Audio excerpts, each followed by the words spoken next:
seberapa banyak untuk mengadakan adegan-adegan seperti itu dengan kamu menggunakan efek atau juga ada praktikalnya, dan seperti apa tantangannya? Tentunya ya tentunya banyak sih.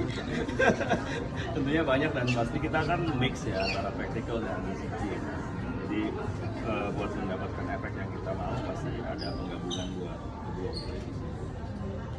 Sambil atau Mbak mungkin bisa cerita ada adegan-adegan seleksi apa yang pas dilakukan yang rasanya susah banget, mungkin harus loncat-loncat kayak mesti motong-motong orang atau gimana? Loncat-loncat pasti ya? Pasti loncat-loncat pasti, nendang pasti, ketendang juga pasti.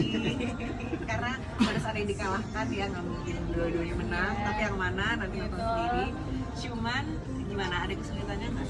Kayaknya enggak sih, karena semuanya dilakukan dengan safety dan semuanya udah dibicarakan sebelum melakukan gerakannya, jadi jelas tujuannya apa Ya, dan safety juga jelas kayak dan udah batasan-batasannya. ya, ada udah latihan juga sebelumnya, latihan offset dan onset juga, jadi benar-benar pas udah take semua udah maksimal dan aman.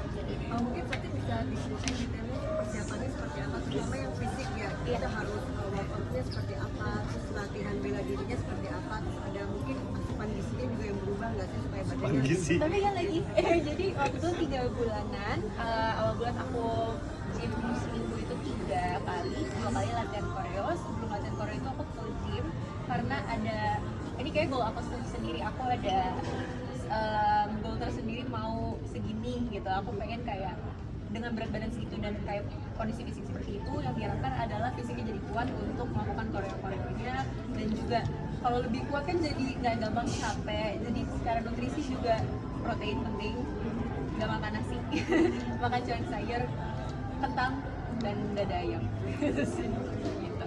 Untuk yang melatih koreo dari tim siapa ya? Dari timnya ada 2 sih, ada pejuang stun, sling juga.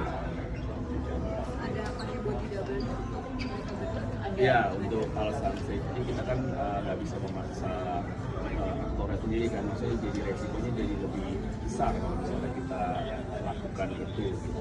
Karena kan syuting kan harus tetap berlangsung, jadi kita ada beberapa adegan yang apa namanya, mereka mungkin lebih banyak.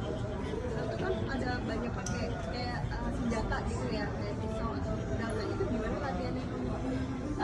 Latihannya pakai awalnya pakai yang kayak bisa dibilang waktu makin mendekati syuting pakai yang kayak agak beneran tapi bukan beneran, emang agak keras karena aku juga harus merasakan seberapa panjangnya dan beratnya, jadi dibuat semirip mungkin, tapi kalau syuting nggak mungkin pakai berat. Nggak mungkin sih, Itu mix and match sih, itu teknis itu. sesuai kebutuhan. Ketika ada pose-pose tertentu yang kita butuh close up itu pakai real, ketika kita berhadapan sama lawan lainnya kita pakai yang lebih seksi, apa kayak Itu senjatanya ada khusus nggak sih yang memang dimiliki oleh karakter itu, misalnya pedangnya atau tentunya sempat terlihat di poster. Itu lumayan khusus sih, emang didesain. senjata ini. Iya, pisaunya Pak Kunjara juga ada, memang kita pilih khusus. Apa yang penjara? Oh, pisaunya ya. itu inspirasinya dari mana sih? Inspirasinya dari macam-macam sih, kalau misalnya sebenarnya kita ambil dari benda-benda yang ada kan, kita desain creative license aja. Mas Tommy tadi katanya ada beberapa anime yang jadi inspirasi. Ya. Apa tuh kira-kira? Wah, banyak ya, karena saya nonton semuanya. Jadi emang mix and match aja sebenarnya. Mix and match. Bukan kayak ini kan penjaga iblis ya, kayak Demon Slayer mungkin. Ada. Oh, gitu. Bagian mananya nanti harus nonton. Oke. Penasaran dong, ini penjaga iblis subjudulnya dosa turunan. Iya. Kalau misalkan ada sequelnya, penjaga iblisnya bakal ditahan, mungkin subjudul yang lain. Ya, tentunya. Nanti kita akan lihat chapter baru lagi apa yang dilakukan si penjaga iblis ini. Mbak Diken, saya penasaran menjawab pertanyaan tadi yang dari soal kayak persiapan syutingnya juga seperti apa. Tadi dari tahun Mbak Diken sendiri seperti apa gitu. Saat ini kita sama Maksudnya persiapan fisiknya. Oh, fisiknya. Oke, persiapan fisik sebagai Pak Kunjara otomatis emang harus ada basic olahraganya, karena kan ada beberapa adegan action juga. Jadi gimana caranya supaya stamina kita tetap terjaga, supaya nanti syutingnya juga kita nggak ngos-ngosan gitu. Tapi memang kalau untuk ngebentuk badan atau apa untuk Pak Kunjara nggak ada, karena sebetulnya Pak Kunjara itu sakit ya. Iya, karakternya sendiri dia harus terlihat ringkih. Iya. Jadi sebetulnya justru agak tricky. Aku harus membangun stamina yang cukup kuat, tapi aku harus terlihat tinggi gitu. Karena memang kekuatanku bersumber dari mungkin yang agak-agak magis ya, bisa dibilang begitu. Jadi ya persiapanku mungkin lebih banyak di gimnastik, terus juga, tapi tidak boleh besar-besar karena bahaya dengan badan nanti malah jadi. Terus juga kalau untuk makanan aku nggak dijaga sih, supaya badan tidak jadi. Yang penting fit. Mungkin ada tokoh dari film action yang jadi referensi kalian film ini gitu. Kalau dari aku personally justru belum ada ya. Kalau referensi film mungkin karena untuk mendapatkan ilham aja.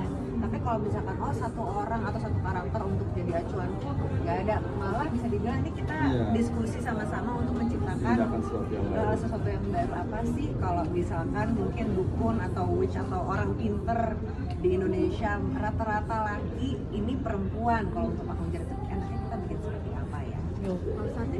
Aku setuju sih karena ini dari ceritanya Pak Tommy, beliau yang bikin karakternya. Jadi paling lebih banyak ngobrol daripada mencari mirip apa ya, karena kayaknya kita membuat sesuatu hal yang baru ya. Jadi paling ngobrol sama teman. Kalau Santi masukan dari ayah apa sih dengan karakter kamu di sini? Mungkin actionnya dikasih masukan seperti apa gitu? Paling dia selalu ingetin detail gerakan karena kata dia itu penting, sama safety buat orang-orang di sekitar sih, jangan egois sendiri gitu lah, karena kita syuting bersama-sama, nggak boleh sampai ada yang celaka. Mas Bobby, saya penasaran kenapa menggabungkan maksudnya tokoh protagonis dan antagonis itu sama-sama perempuan gitu. Maksudnya kayak jarang sekali kan gitu, kayak lawannya tuh jadi perempuan sama perempuan gitu kayak. Itu dia, jarang sekali kan. Itu jawabannya. Mas, film ini akan ada part 2-nya kan? Lanjutannya? Insya Allah ada sih, kita sih nggak pernah menutup kemungkinan buat itu ya. Cuman ya kita lihat lah. Yang pertama dulu nih, Iya, digas. iya. Saya ditonton aja. Sukses ya. Jangan lupa. Jangan lupa nonton kebagian nggak? Jangan lupa nonton Jaga Iblis Dosa Turunan. Di bioskop tanggal 30 April. Oke gitu ya. 2025. 2021. Jangan lupa. Iya, Kakak jangan lupa. Aku jangan lupa nih. Aku jangan lupa nih, aku jangan lupa ya. Oh ya, jangan lupa Nah, kok jangan lupa saksikan, daripada Oh, lupa. baru Oh ya, Jadi gimana? Jangan lupa saksikan.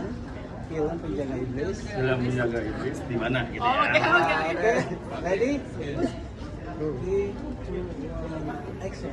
Jangan lupa saksikan. Film Menjaga Iblis Dosa Turunan di Bioskop tanggal 30 April 2025.